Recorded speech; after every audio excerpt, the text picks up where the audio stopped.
بسم اللہ الرحمن الرحیم بسم اللہ وحدہ والصلاۃ والسلام علی رسول اللہ اما بعد۔ طلاق سے متعلق دو انتہائی اہم جو سوال پوچھے گئے ہیں ان کے جو جوابات ہیں وہ ملاحظہ فرمائیں۔ پہلا سوال ایک بھائی نے پوچھا ہے کہ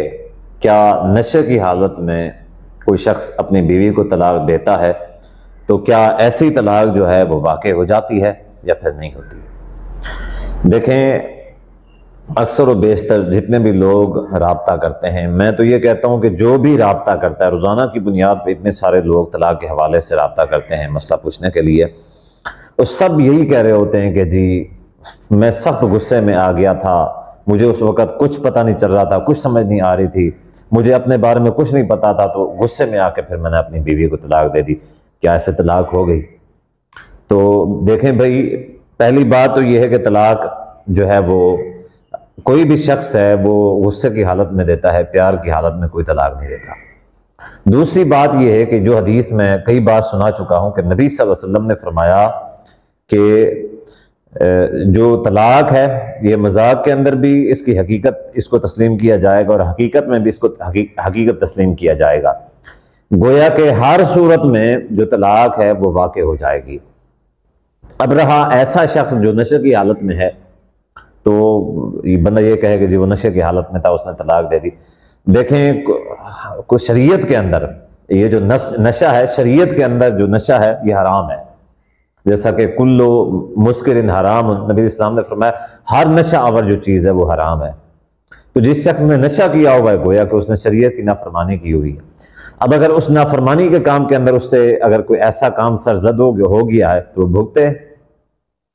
وہ خود بھگتے، پھر اس کی سزا یہ ہے کہ طلاق ہو گئی۔ اب اس کا کوئی شرعی عذر تو ہے نہیں کہ ہم یہ کہیں کہ جی اس کا کوئی شرعی عذر تھا، اس کی طلاق نہیں ہوئی ہے۔ تو نشے کی حالت میں بھی یہ ہے کہ طلاق ہو جاتی ہے۔ ہاں، طلاق کے حوالے سے یہ کہا جا سکتا ہے کہ ایسا شخص جو سرٹیفائڈ، ڈاکٹر اس کے بارے میں یہ کہتے ہیں کہ یہ جو ہے نا اس کی دماغی حالت ٹھیک نہیں ہے، تو بالکل اس کی دماغی حالت ٹھیک نہیں ہے، تو ایسا شخص جو اپنی بیوی کو طلاق دیتا ہے اس کی طلاق کے بارے میں غور کیا جائے گا، آیا اس نے کون سی کیفیت کے اندر دی ہے، یہ واقع ہوتی ہے یا پھر نہیں ہوتی۔ یا پھر ایسا شخص کہ جس کے بارے میں یہ ہو کہ اس کے وہ کیفیت طاری ہو جاتی ہے، ٹھیک ہے، تو اس کیفیت میں یہ ہے کہ جو ہے نا وہ پھر اپنا آپا کھو دیتا ہے، تو بھی اس کے بارے میں پھر سوچا جا سکتا ہے، غور کیا جا سکتا ہے۔ اب ایسا شخص جو اپنی بیوی کو طلاق یعنی لڑائی جھگڑا ہوتا ہے، پھر وہ آپا کھو دیتا ہے، پھر طلاق دینے کے بعد اس کا آپا پھر واپس آ جاتا ہے، یعنی اس کا جو ہوش حواس ہے پھر واپس آ جاتا ہے، لڑائی جھگڑا ہونے سے پہلے بھی ہوش حواس میں تھا، تو جھگڑا ہوتے وقت جو اس کا یعنی جو حواس اس کے کھو چکے تھے، تو ایسے جو حواس ہیں ان کی کوئی کیفیت نہیں ہے، ان کو کسی کھاتے میں تسلیم نہیں کیا جا سکتا۔ تو اس کا مطلب یہ ہے کہ جس شخص نے نشے کی حالت میں طلاق دی ہے اس کی طلاق بالکل واقع ہو چکی ہے۔ اسی طریقے سے دوسرا جو سوال ہے، ایک بہن نے سوال پوچھا ہے کہ میرے شوہر نے مجھے طلاق دی ہے، تو ابھی میں عدت کے اندر ہوں، کیا طلاق کی عدت جو ہوتی ہے اس عدت کے دوران میری جاب ہے گورنمنٹ ٹیچنگ کی، تو کیا میں اپنی جاب کے اوپر جا سکتی ہوں، جاب کر سکتی ہوں، ڈیوٹی اپنی نبھا سکتی ہوں؟ تو اس کا جواب یہ ہے کہ جی ہاں، بالکل آپ اپنی جو ہے وہ ڈیوٹی نبھا سکتی ہیں،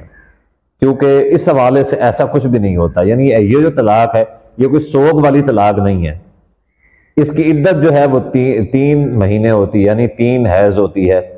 تو 3 حیض گزر گئے تو اس کا مطلب یہ ہے کہ میاں بیوی کا جو ہے وہ رشتہ جو ہے وہ ختم ہو چکا ہے، نکاح جو تھا وہ ختم ہو چکا ہے، چاہے کسی نے 1 طلاق دی ہے یا چاہے کسی نے 3 طلاق دی ہیں۔ تو ہاں، البتہ ایسی عورتیں جو ہیں جن کا شوہر فوت ہو جاتا ہے تو ان کے لیے بھی کئی سارے علماء جو ہیں اس چیز کی اجازت دیتے ہیں کہ اگر اس کا کوئی ضروری کام ہے تو وہ جو ہے وہ کر سکتی ہے، جیسا کہ حدیث میں آتا ہے کہ ایک خاتون جس نے ارادہ کیا کہ وہ اپنے گھر سے باہر نکلے اور کھجور توڑے تو اسے منع کر دیا گیا، نبی علیہ الصلوۃ والسلام کے پاس وہ شکایت لے کے آئی، اللہ کے رسول میں جو ہے نا باہر نکلی چاہے کھجور توڑنے کے لیے اپنے باغ سے، تو مجھے منع کر دیا گیا ہے، تو کیا اس کی اجازت نہیں ہے مجھے؟ تو نبی علیہ السلام نے فرمایا نہیں، تمہیں اجازت ہے، شاید تم وہ کھجور جو ہے اس کو صدقہ کر دی اس کا، یا اس کو بھلائی کے کام میں استعمال کرتی تو تمہیں اس چیز کی اجازت ہے۔ تو علماء کرام نے اس سے استنباط کیا ہے۔ اس طریقے سے اور بھی کچھ روایات ہیں کہ اگر کوئی اتنا ضروری کام ہے تو بالکل جا سکتی ہے۔ البتہ بناؤ سنگھار، ایسی عورت جس کا شوہر فوت ہوا ہے وہ یعنی ایسی کیفیت میک اپ نہیں کر سکتی، سرما نہیں لگا سکتی، اچھے کپڑے نہیں پہن سکتی، خوشبو استعمال نہیں کر سکتی، یعنی ایسی کیفیت نبی اسلام نے اختیار کرنے کا حکم دیا ہے جس سے یہ واضح ہو کہ اس عورت کا جو شوہر ہے وہ فوت ہو چکا ہے اور یہ غم کی حالت میں ہے۔ یعنی وہ جو اس کے 4 مہینے 10 دن ہوتے ہیں، 4 مہینے 10 دن اس حالت و کیفیت کے اندر گزارے جس سے واضح طور پہ اس بات کا جو ہے پتہ چل سکے کہ واقعی میں اس کا شوہر فوت ہو چکا ہے اور یہ غم منا رہی ہے۔ تو جس کا شوہر فوت ہو جائے، لیکن جس کو طلاق ہوئی ہے، طلاق کی جو عدت ہے اس کے اندر کوئی غم والی بات تو ہے نہیں، تو لہٰذا جو ہے وہ کوئی بھی خاتون ہے وہ بالکل جا سکتی ہے، کوئی بھی کام کسی بھی صورت میں کر سکتی ہے، بلکہ وہ اگر چاہے تو میک اپ وغیرہ سب کچھ اس کے لیے جائز ہے۔ واللہ تعالی عالم بالصواب۔ السلام علیکم ورحمۃ اللہ وبرکاتہ۔